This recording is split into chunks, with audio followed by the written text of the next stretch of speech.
That was Where Love Lives. Thanks so much for having me this morning. Thank you for listening. Next week on Good Morning Sunday, Reverend Kate Botley will be joined by the comedian Lucy Porter. And Steve Wright's next with Sunday Love Songs. Have a lovely Sunday and good luck to the Lionesses. This is Radio 2 on the BBC Sounds app, on your smart speaker and on 88 to 91 FM.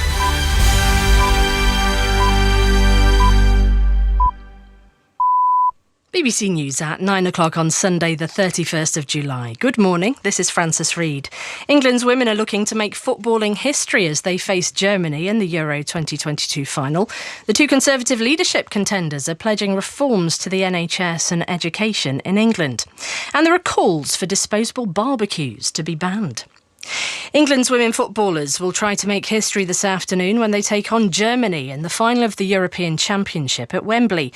A win would secure both the first major trophy for the Lionesses and the first football honour for the nation since the Men's World Cup victory in 1966.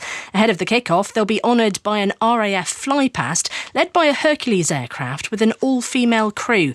At a news conference, the England captain, Leah Williamson, said the team weren't daunted by their opposition. I think it's a good narrative for you guys. Obviously, it's a fairy tale fixture with the history behind it. But I think for us, you would never expect to get to a final without playing the best team in the tournament. And in terms of, I think, the journey that both of us have been on, you've got the two teams that have had the best tournaments in the final.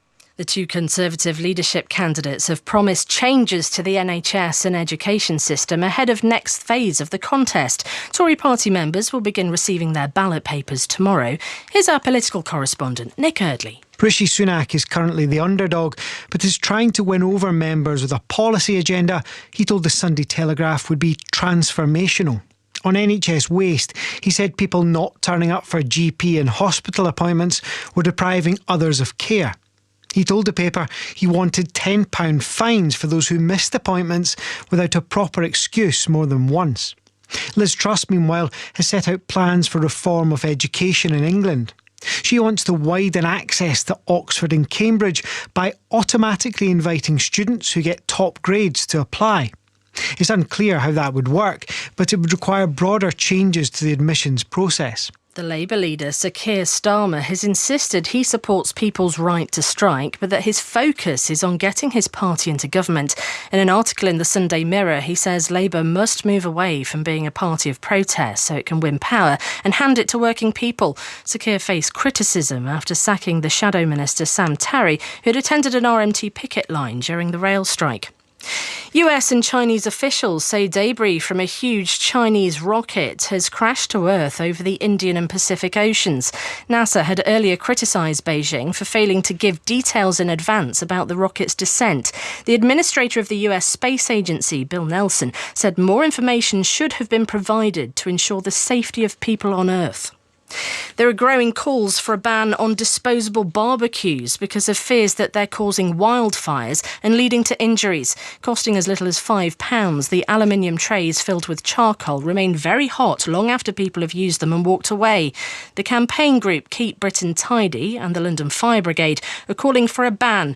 The Deputy Assistant Commissioner for Fire Safety at the Fire Brigade, Charlie Pugsley, explains why. And sadly, it's almost in the name, disposable barbecue, and what tends to happen is that people use these things in open land or in open spaces, and sadly many of them are just left there, and they can retain a huge amount of heat afterwards. They can have potholes, and with the ground being so dry, it's really easy for a fire to start. President Biden has tested positive for COVID again just days after his initial infection appeared to have cleared. His doctor believes it's a case of what's called rebound positivity, which happens to a small number of COVID patients. People who bought tickets for the Mega Millions lottery in the United States are being urged to check whether they are the lucky winner. A single ticket scooped the prize of more than £1 billion. Our correspondent Peter Bowes has been checking his numbers. It's Mega Millions. What's up, America? With the lottery website briefly overwhelmed, this was the moment of truth. The Mega Millions prize had been rolling over for more than 3 months, unclaimed in 29 previous draws. Lottery officials say the winning ticket, worth more than $1.3 billion, was purchased at a petrol station near Chicago. But we don't know who has it yet. Now for the Mega Ball number, that is... Here we go. 14. Oh, I had that one. Your correspondent here had 2 winning numbers, a $4 prize. I'll be back at work tomorrow. Play on, America! The weather. England and Wales will be cloudy with spells of rain during the morning, although London and the southeast will remain largely dry. Northern Ireland and Scotland will be sunny. Top temperatures 26 Celsius in London, 23 in Cardiff, 19 in Edinburgh and 18 in Belfast. BBC News. OK, thank you. Listen live on the BBC Sounds app. Morning. BBC Radio 2. Here comes the love songs. Sunday night.